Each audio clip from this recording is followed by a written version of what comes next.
BPL টি-20 অসাধারণ batting করেও ঢাকা ক্যাপিটালসকে জয় এনে দিতে পারেনি শামীম পাটোয়ারি। সিলেট টাইটান্সের বিপক্ষে শেষ ওভারে ২৭ রান প্রয়োজন ছিল ঢাকার, কিন্তু মোহাম্মদ আমিরের করা প্রথম ৫ বলে ২০ রান তুলেও শেষ বলে ৭ রানের হিসাব মেলাতে পারেনি শামীম। তাতে ঢাকাকে ৬ রানে হারিয়ে ৩ ম্যাচে দ্বিতীয় জয় পেয়েছে সিলেট টাইটান্স। খালেদা জিয়ার মৃত্যুতে ২ দিন স্থগিত থাকার পর সিলেটে আবারও মাঠে গড়িয়েছে বিপিএল টি-20। দিনের প্রথম ম্যাচে টসে হেরে ব্যাটিংয়ে নেমে দলীয় ২২ রানে রনি তালুকদার ও অধিনায়ক মেহেদী মিরাজের উইকেট হারায় সিলেট। রনি ১১ এবং মিরাজ ৭ বলে ৬ রান করেন।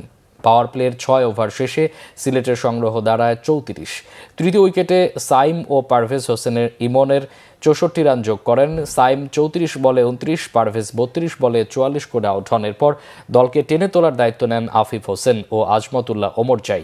দুজনের আগ্রাসী ব্যাটিংয়ে সচল থাকে স্কোরবোর্ড।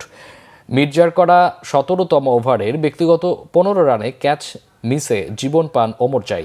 তবে ওই ওভারেই আফিফ ফিরে যান ১৩ করে।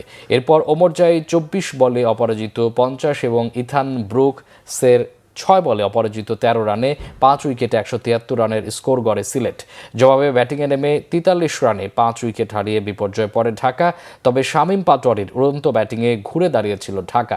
শামীমের ৪৩ বলে অপরাজিত ৮১ রানে দারুণ ইনিংসে লড়াই জমিয়ে তুললেও শেষ বলে ৭ রানের হিসাব মেলাতে পারেনি ঢাকা।